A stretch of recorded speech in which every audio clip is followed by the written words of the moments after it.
Salut tout le monde, je vous retrouve aujourd'hui pour une nouvelle vidéo qui va peut-être être un petit peu longue. Il va s'agir de mon update lecture des mois de mai et jusqu'à mi-juin.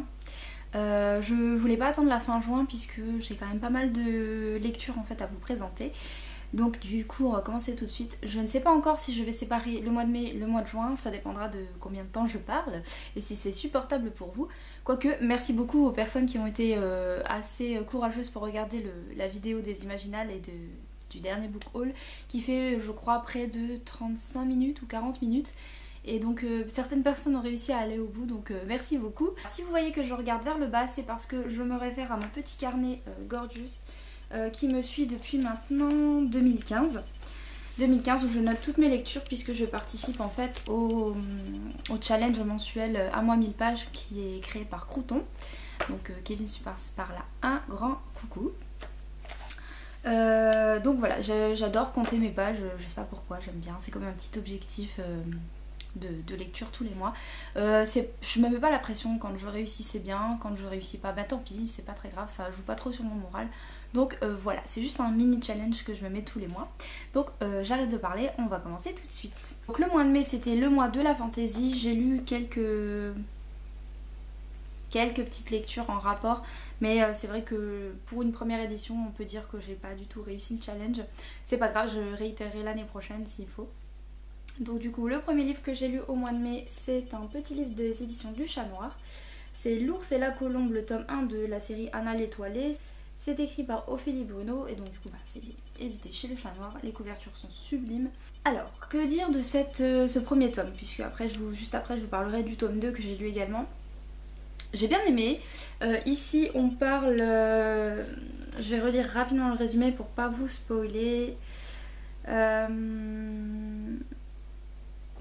Ouais, les éléments principaux sont quand même mis dans la 4ème de couverture, donc je peux vous en parler sans vous spoiler.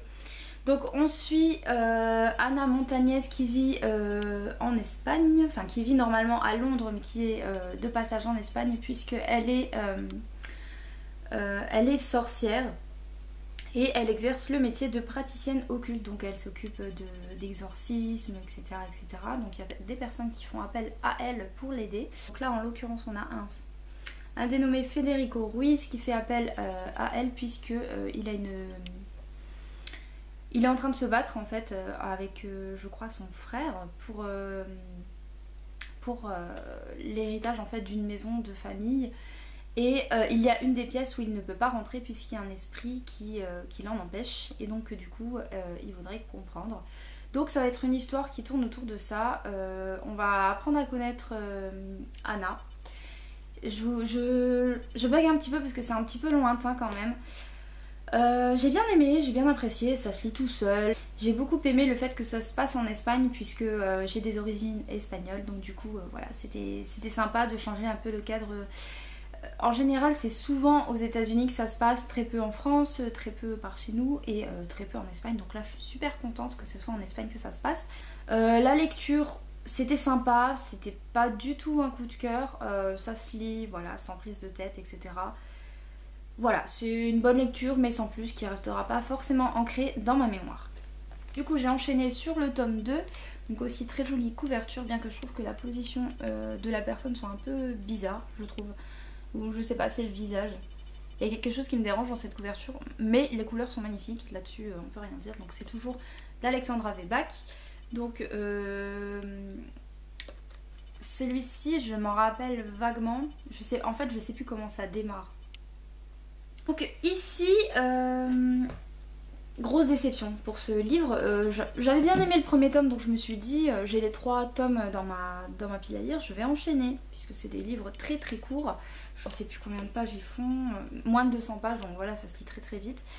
Ça démarrait bien, on démarre avec un tout début de romance on va dire, vraiment ça se concrétise pardon, vraiment vers la fin.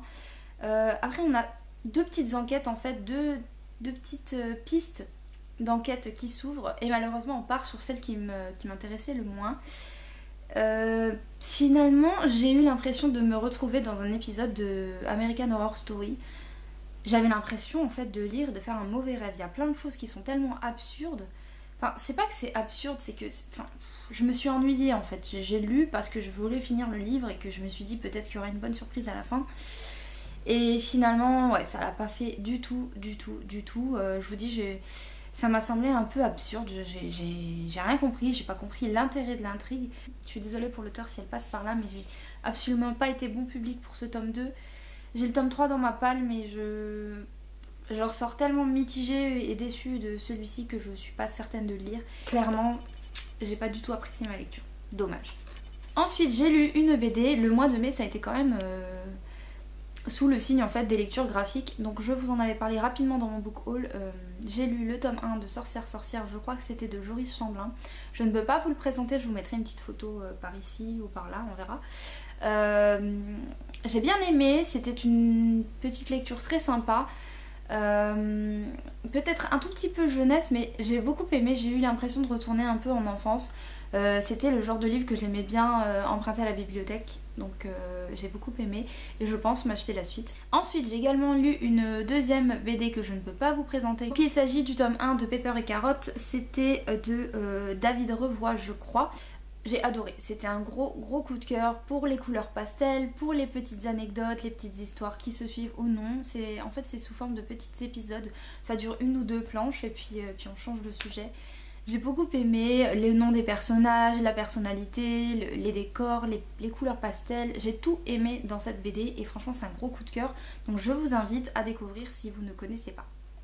Ensuite j'ai lu le tant attendu tome 3 de La Magie de Paris de Olivier Gay. Donc c'est ici et ailleurs, c'est édité chez Castelmore. Alors celui-ci je l'ai ramené des Imaginales et à peine... En fait en partant aux Imaginales j'étais dans une mini panne lecture. Et celui-ci, je sais même pas si je vous ai parlé des tomes 1 et 2. Je suis pas du tout à jour dans mes updates lecture, donc si je vous en ai pas parlé, je suis désolée. Mais comme la saga est terminée, je vais vous faire un point lecture globale. Honnêtement, c'était de la bombe. J'ai retrouvé ce que j'adore dans l'écriture d'Olivier Gay, en jeunesse en tout cas, puisque c'est le seul domaine dans lequel je le connais pour l'instant. J'ai adoré son humour qui est encore plus grisant dans celui-ci. Il y a des fois, je me suis prise à éclater de rire, ce qui m'était franchement très rarement arrivé. Franchement, hein, ça m'arrive très rarement d'avoir des réactions aussi explicites en lisant un livre. Mais là, franchement, rien que d'y penser, franchement, j'ai encore envie de rigoler. Pourtant ça fait un moment que je l'ai lu, j'ai adoré franchement du début à la fin de cette saga. Les personnages sont super attachants, même si Cassandre on a envie de la tuer parfois. On comprend peu à peu son histoire, voilà je l'ai adoré. David pareil je l'ai adoré. C'est super captivant, c'est pas tant jeunesse que ça, je trouve c'est plus roman ado, hein. C'est un roman ado super sympa. J'ai adoré et bien évidemment j'en aurais aimé encore plus. Moi les fins ouvertes j'aime pas trop. Il y a une fin qui est une vraie fin mais quand même ça laisse supposer des choses, peut-être un retour etc. Donc j'aimerais beaucoup que l'auteur fasse un petit spin-off en fait ou un petit 4e tome pour voir un peu, pour vraiment clôturer bien les choses, mais apparemment c'est pas prévu. Mais j'ai adoré, franchement je vous conseille cette saga fortement. Valou, il faut absolument que tu la lises. Voilà, moi j'ai rempli ma part du contrat, tu verras tout à l'heure. Il faut absolument que tu lises cette saga de Olivier Gay. Franchement je t'en conjure, lis-la, tu vas adorer. Donc voilà, j'ai franchement adoré, j'adore la couverture, j'adore les couvertures de cette saga et il me tarde de lire d'autres livres d'Olivier Gay. On termine l'update lecture du mois de mai avec cette BD, la BD qui fait du bien. Donc c'est 40 auteurs de bande dessinée se mobilisent. Donc c'est une bonne action, en fait c'est une action pour une association qui s'appelle Imagine for Margot. Donc c'est contre les cancers des enfants. C'est publié chez Glénat. J'en ai entendu parler en fait sur la chaîne, non pas sur la chaîne mais dans les stories Instagram de Elodie de Elliot et des livres. J'étais très tentée, je trouvais la couverture magnifique. Je sais pas si vous la voyez avec le reflet comme d'habitude. Voilà, donc après il y a des dessinateurs qu'on retrouve comme Zep. Par exemple là ici un petit morceau de Titeuf. J'ai beaucoup aimé. Alors, j'ai bien aimé cette bande dessinée. C'était un petit peu déstabilisant de passer d'un style à un autre en fait. Je sais pas si vous voyez vraiment. On passe vraiment de style en style. Donc c'est sympa pour voir un petit panel d'illustrateurs qu'on ne connaissait pas. Il y en a une que j'ai adorée mais je saurais pas vous la retrouver tout de suite. Donc là vraiment c'est vraiment du texte comme si c'était dans un album pour enfants. Donc j'ai beaucoup aimé ça aussi. Alors, ma préférée c'est celle-ci. Là. C'est pas vraiment le trait du dessin mais c'est plus pour le message, j'ai adoré. Donc c'est Tu es mon super héros de Olivier Frazier, j'ai adoré. Celle-ci aussi j'ai adoré. Où est-ce qu'elle se trouve? Celle-ci j'ai adoré pour les couleurs et pour la petite histoire trop mignonne. Donc celle-ci c'est de David Gilson et il n'y a pas de titre dans sur cette petite histoire. Mais j'ai adoré vraiment les traits, les expressions des personnages, les couleurs. Franchement j'ai beaucoup aimé. Donc voilà, c'est une BD que je garderai même si c'est pas un gros coup de cœur. Voilà, ça parle pas toujours de mémoire, hein, ça parle pas toujours de la maladie, mais voilà, c'était très sympa. Je suis très contente d'avoir fait une bonne action. Elle coûte 10 € et les 10 €, donc l'intégralité du prix que vous payez va à l'association. Donc voilà, c'est pour une bonne action et c'était quand même un bon moment de lecture. Du coup, je prends mon carnet pour vous faire un petit peu le bilan de mon mois de mai si ça vous intéresse pour les personnes qui... Moi je sais que j'adore faire ça, j'adore compter mes pages, du coup je vais vous faire un petit décompte. N'hésitez pas à me dire si vous aimez ou si vous n'aimez pas. Je sais qu'il y a beaucoup de personnes qui participent au même challenge que moi, donc le à moins 1000 pages. Et moi ça fait bien 3 ans que j'ai ce carnet. Je participe, je vous mens pas, hein, je participe depuis 2015, vous voyez, janvier 2015. Ici nous sommes en mai. Donc ça fait 3 ans que j'ai ce carnet et j'adore faire le décompte de mes pages. Donc du coup, mon décompte de mai, je m'étais fixé un objectif de 1000 pages parce qu'en fait l'objectif de base c'est 1000 pages. Mais parfois il y a des personnes qui se fixent au-delà. J'ai lu un total de 6 livres. Mon total de pages lues s'élève à 761 pages et donc je n'ai pas atteint mon objectif, mais c'est pas grave, j'ai quand même lu plus que ces derniers mois, donc je suis assez contente. Donc voilà pour le bilan du mois de mai. On passe tout de suite au mois de juin et donc du coup là c'est de début juin à aujourd'hui, nous sommes le 16 juin, donc voilà, en 15 jours j'ai pas mal lu, je suis super satisfaite, donc je suis très contente, même si vous verrez il y a des lectures un peu faciles pour cumuler des points. Cumuler des pages, pardon. Alors en premier lieu j'ai lu une BD, encore une fois. J'ai pas su résister, je voulais la faire patienter dans ma pile à lire parce que j'avais envie peut-être d'attendre la suite, qu'elle sorte et de lire tout d'un coup et tout, mais finalement elle m'appelait trop. J'ai lu Sorceline qui est juste absolument magnifique. J'ai envie de le laisser comme ça, tel quel en fait, et ne pas le ranger comme ça. J'ai envie de le ranger vraiment comme ça en exposition dans ma bibliothèque, je le trouve juste sublime. Du coup je pense que l'illustratrice ça doit être Paola Antista, je pense hein. Ça doit être noté à l'intérieur. Je sais jamais en fait si voilà c'est ça, scénario de Sylvia Douillet et dessin de Paola Antista, donc j'adore. Je pense que je vais me pencher un peu plus sur cet artiste. C'est vrai que je sais jamais si en premier c'est l'auteur et le deuxième l'illustrateur, mais il semble que c'est ça. Donc là j'ai lu Sorceline le tome 1, Un jour je serai fantasticologue, j'ai surkiffé cette BD. Elle est un petit peu plus adulte on va dire que Pepper et Carotte peut-être. Peut-être pas adulte mais peut-être plus adolescent. J'ai adoré. C'est sous forme de petites enquêtes comme ça, les planches sont très sympas. Le trait de crayon je trouve est un tout petit peu plus dur que ce qu'on voit hein, sur la couverture. J'ai adoré puisque ça m'a fait penser à pas à Harry Potter. Là c'est ce que vous entendez, c'est Hayden qui vient de sauter du lit. Merci le parquet pour les bruits de pas. J'ai adoré puisque je crois que de mémoire ça se passe dans une école de magie. Et j'ai juste surkiffé. C'est vraiment sympa, ça mélange plusieurs créatures, toutes qu'on ne connaît pas. Donc j'essaie de vous trouver des planches à vous montrer sans non plus trop vous en montrer. Alors attendez, je vous en cherche une sympa. Donc voilà, il y a des couleurs... Les planches sont vraiment superbes. Moi j'ai adoré, je vous conseille fortement et j'attends avec impatience la sortie du tome 2. J'ai beaucoup aimé le personnage masculin qui est super mystérieux.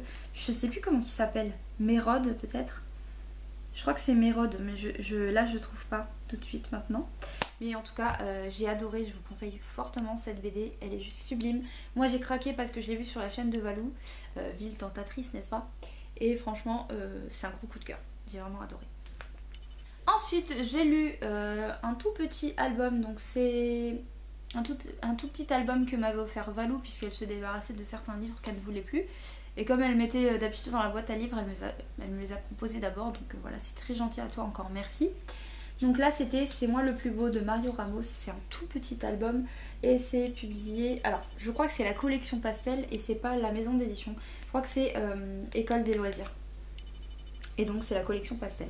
J'adore la couverture puisque c'est ma couleur préférée. Au niveau de l'histoire, ça se lit extrêmement vite. C'est un tout petit peu répétitif mais bon, ça suit en fait un petit fil rouge. La chute est très marrante. Donc je vais pas vous la montrer mais c'était assez rigolo franchement. J'ai beaucoup aimé. Ensuite j'ai lu du coup le tome 2 de Pepper et Carotte. Celui-ci je l'ai acheté la veille des Imaginales. J'ai fait un petit tour à Cultura. Et du coup bah voilà, j'ai craqué, je voulais m'acheter le tome 2. C'est le dernier paru, j'espère qu'il y aura un tome 3. Celui-ci date de 2017 il me semble. Donc je ne sais pas si du coup ça s'est stoppé ou si l'auteur, l'illustrateur sont en train de travailler à la suite. Mais en tout cas c'est vraiment un coup de cœur. J'ai eu beaucoup de bonnes lectures ces derniers temps. Carotte est trop attachant. Vous voyez, les couleurs sont juste sublimes, c'est vraiment des couleurs pastel. J'adore le trait en fait le trait de crayon, j'aime beaucoup. Je trouve ça très sympa. Voilà. Je sais pas si vous voyez correctement. Mais en tout cas, je vous conseille fortement. Encore une fois, je vous conseille beaucoup de choses dans cette vidéo. Mais c'était vraiment 2 mois de bonne lecture, mis à part quelques petits bémols. Mais j'adore cette BD et franchement, si vous pouvez découvrir ne serait-ce qu'en médiathèque, je vous conseille fortement. Encore une fois. Je me répète beaucoup, mais honnêtement, j'ai surkiffé ces BD. Suite à mon petit passage aux Imaginales sur le stand de Cassandra O'Donnell, je lui ai promis en fait de l'année prochaine de revenir en ayant lu certains de ses romans. Et du coup dans ma pile à lire j'avais ce petit livre que m'avait offert Justine il me semble à l'occasion de mon anniversaire. Elle me l'avait fait dédicacer aux Imaginales du coup 2015. Voilà. Et donc elle me l'avait fait dédicacer très gentiment et du coup j'avais envie de le lire.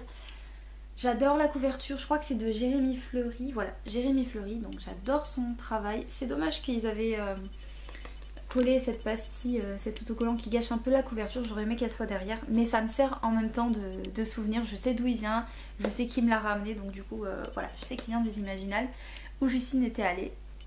Donc voilà, j'ai beaucoup aimé l'histoire, c'est pas tant jeunesse que ça, hein, ça va, franchement ça se lit très bien. J'ai juste hâte en fait de découvrir la suite et je pense que je vais me les acheter. Valou, tu m'as proposé très gentiment de me les prêter mais je crois qu'en fait j'ai envie de les avoir pour moi. Donc je pense que je vais peut-être me les trouver d'occasion et je vais me les acheter parce qu'ils sont juste magnifiques et j'ai vraiment envie de connaître toute cette petite saga. Les personnages sont super attachants. Donc ici vous avez Zoé et le garçon s'appelle, je ne sais plus, Gabriel, voilà. Il s'appelle Gabriel, donc les deux sont très attachants. Il y a des petites enquêtes comme ça, des petites choses qui se passent un petit peu fantastiques. Il y a une ombre qui plane sur cette petite fratrie, donc j'ai hâte d'en connaître un peu plus sur cette saga. Je crois que le tome 5 vient de sortir, je ne sais pas si c'est... En fait c'est en 2 cycles si j'ai bien compris. Et je crois qu'il y a 6 tomes en tout et en fait il y a 2 cycles de 3 tomes. Il me semble. Le coup de cœur intergalactique de ce mois-ci, j'ai nommé Ceux des larmes de Camille Brissot. Donc c'est édité aux éditions Syros. Que vous dire de ce roman? J'ai hésité à vous en faire une vidéo vraiment juste coup de cœur à part. Après je me suis dit est-ce que tu vas parler assez longtemps? Suffisamment longtemps pour... est-ce que j'ai assez de choses à dire finalement pour en faire une vidéo, puisque si elle dure 2 minutes, je suis pas sûre que ça vous intéresse. J'ai juste adoré du début à la fin. Alors comme je vous l'avais dit dans ma précédente vidéo Book Haul, Imaginal, etc. C'est un livre que je n'avais pas prévu d'acheter ni de ramener. Il m'a été offert par Alexandre de La Fièvre littéraire de Delex, que je remercie encore. Parce que franchement, en fait je remercie Alexandre et Valou, puisque les deux m'ont fait avoir envie de ce livre. Et franchement c'était une lecture... Je ne trouve même pas les mots, c'est très difficile de justifier un coup de cœur. En fait j'étais tellement happée par ce bouquin, je l'ai lu en 3 jours. Alors ça peut vous paraître long, mais en fait je travaille aussi à côté, donc voilà, je peux pas tout le temps être plongée dans mon bouquin, mais c'est vrai que les fois où j'étais le nez dedans, je lisais 3 heures d'affilée quoi, c'est sûr et certain. Limite j'avais pas envie de le lâcher pour aller manger, me doucher, etc. Ou me coucher même, je n'avais pas envie. C'était vraiment une superbe lecture. Alors on suit Autolan et Naa, je crois qu'elle s'appelle. Et je sais pas comment, je pourrais pas vous décrire vraiment. Il y a tellement de choses à découvrir, j'ai tellement peur de vous spoiler. Franchement, c'est super génial comme lecture. C'est à la fois sérieux, captivant, haletant. J'ai retrouvé un petit peu de Hunger Games, même si c'est pas du tout le même univers, hein, pas du tout. J'ai retrouvé un tout petit peu de Walking Dead, de choses que j'adore lire en fait. Et c'est franchement génial. Otto est très attachant, Na également. Il y a plein de choses qu'on voit pas venir. J'ai juste adoré. J'ai adoré le parcours initiatique entre guillemets de Otto. Il apprend à mieux se connaître, il apprend à mieux connaître ses camarades. Il y en a certains dont on se doute pas du tout qui vont finir comme ça. J'ai beaucoup aimé Silé aussi. On comprend par la suite pourquoi on s'attache autant à lui. À la base il est attachant, mais voilà, il y a quelque chose qui se passe qui fait que on se dit non, c'est pas possible. Voilà, c'était juste une magnifique lecture. Je remercie encore Alexandre de me l'avoir offert. Si je pouvais retourner encore dans l'univers, effacer ma mémoire et relire ce livre, je le ferais parce que franchement c'était une superbe lecture. Je sais pas pourquoi j'ai autant aimé, j'étais autant happée, je sais pas. Les premières pages étaient un petit peu compliquées, enfin pas compliquées, je me suis dit oulala, est-ce que je vais accrocher? Et finalement, 2-3 pages passent et vous êtes happé. En fait c'est comme si le livre vous aspirait. Ça faisait longtemps que j'avais pas été autant dans un livre, honnêtement. Je vous dis, les BD sont des coups de cœur, mais pas autant que celui-ci. Celui-là, c'était vraiment le summum.